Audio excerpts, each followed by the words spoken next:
Newcastle fans, the Champions League draw has been made, and I'll tell you what, for this video, I found the Champions League music that the copyright police aren't going to jump on. So without further ado, Alexa, play the Champions League track.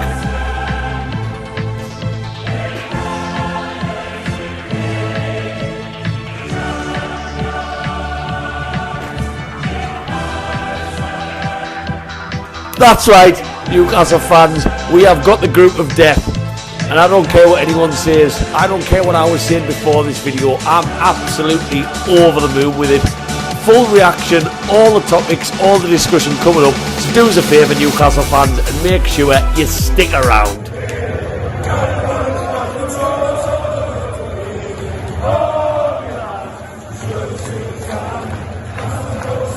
Welcome back to Black White Banter, you lovely Newcastle fans, or should I say bonjour, or should I say ciao, or should I say hello? Yeah, because that's what I'll be saying as I'm chewing on baguettes, eating German sausage, and sampling the finest in Italian Milan fashion. Oh, the Champions League's been drawn, and isn't it wonderful? But before we get into all that amazing stuff, Newcastle fans, drop down, give us a little likey Lou, whack that subscribe if you like this video by the end of it, and just take a breath. Take a big breath. The content's been getting churned out all over my socials. I've just done an interview with Mbappe that I've just posted tonight as I record this video. Mbappe giving his thoughts on drawing Newcastle in the Champions League. So head over to Facebook, TikTok, Twitter, you name it, to check that sort of content out. And I've just said take a breath. I need to take one myself. It's just incredible. And I said on my last video, did I want the group of death? No. Did I want a mixed one?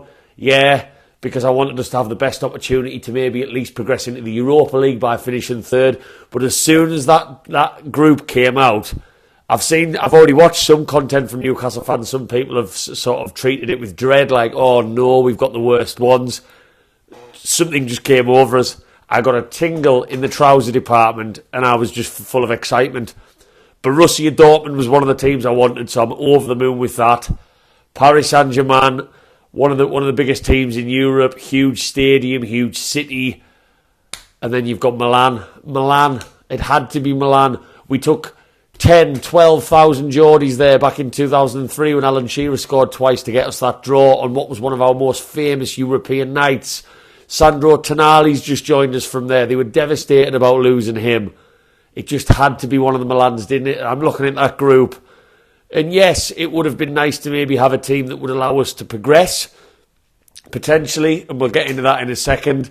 But how can you not be excited as hell after 20 years away from the elite competition to be welcoming Mbappe into the Greggs on Northumberland Street, to be getting that yellow wall outdone by what I'm assuming will be an absolutely FUCK off flag from War Flags. Milan, you know, they haven't seen fashion till they walk down the big market at 11 o'clock on a Tuesday afternoon. So all of them vloggers and fashion experts, they get themselves over to Newcastle and they'll have a right good experience, depending on where they go in the middle of the daytime.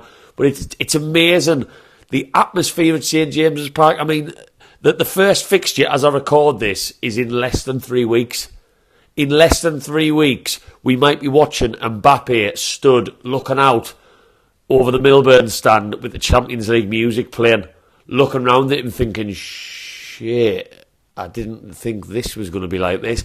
It's incredible. It is absolutely incredible. So yes, I'm a hypocrite, but everything I said about who I wanted and not wanting the group of death, as it always gets called, has gone out the window. Bring them on. I fear absolutely no one. And I've looked at previous giant killings. I've just looked on my computer before I started recording this video. It happens. And I don't think Newcastle getting the result against PSG at St James's Park is a giant killing. But we're the underdogs, we are. To every journalist, to every pundit, we are going to go into this competition now as the team that most will assume will finish fourth. And that's fair. AC Milan got to the semi-finals last year. Paris Saint-Germain, they've got a team of superstars. And then Dortmund, probably the less high profile of those three, which might be doing them a little bit of an injustice. I'm talking more historically of those three teams, but still a very, very good side. And on paper, we will be seen as the underdog. But I like that. I said that about the fourth seed. Even if we were in a lesser group, I still think as the fourth seeded team, Newcastle would be seen 20 years away, new to the competition, that we wouldn't be going very far in it. So I'm fine with that. I was fine with that last season when we snatched Champions League unexpectedly from a lot of teams in the Premier League. I'm fine with it this season. But what a thought. And as someone who really does hope to go to every single European away game, I've already been on Sky Scanner. I've got a bit of paper in front of me where I've wrote down every route on every possible date that game could be away. And I've put all the best destinations, all the prices, you name it, I've got it in front of us. So as soon as them fixtures are released, I will be whacking let's just say the credit card will be taking a bit of a hit, putting it politely, for them trips, because I cannot miss them. You live for this as a football fan. It's exactly why I went to America in the summer, because why the hell not?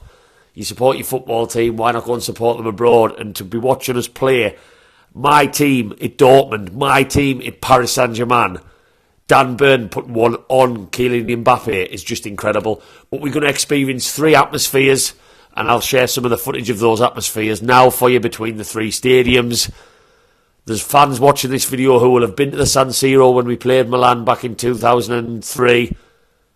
And please let me know in the comments your experiences of that, because I don't think, as far as I understand, the stadium's changed very much. But allocation for tickets, that's another hot topic. Allocation for tickets.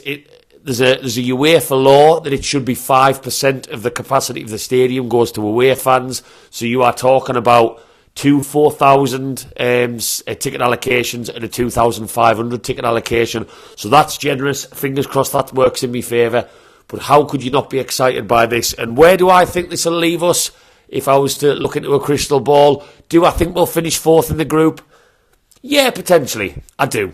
And anyone who watches my videos knows I'm forever an optimist. I'm not going to get down. But I'm also a realist to know that these are very, very good footballing teams that we are playing. I just want us to get some points on the board at St James's Park, where those fixtures will be crucial. I've said it from the start. Our away games, we might lack that experience. We might be a bit daunted by the atmospheres that we experience over there. The travelling, just dealing with all of that is an experience thing. And we've got, as I said on my last video, the likes of Tonali, Bruno and Trippier to really help the players through those kind of situations. But St James's Park has been a fortress for us the last year. It should be a fortress for us in the Champions League. I fully expect us to get at least one positive result in this Champions League. And if that happens, that third place spot, who knows? And what I would love to sit here and be laughing at myself for in 3 months' time is if I'm proved wrong in everything I say. If Newcastle just become that surprise package, like we know they can on the day, when Isak's firing, when Tonali and Joe Linton are all over the place in midfield, when Botman and Shea are just tight, solid as a rock at the back, and Nick Pope's keeping everything out in goal. We know we can mix it with the best because we've done it in the Premier League, which is the best league in the world. Can we go one step further? But my God, which tie am I looking forward to the most? Sorry, there's just so many questions and things to discuss on this one. Which tie would I say I'm looking forward to the most? Ooh, got to be Dortmund. That was one of the teams I wanted. That yellow wall. Germany's a great country, great beer.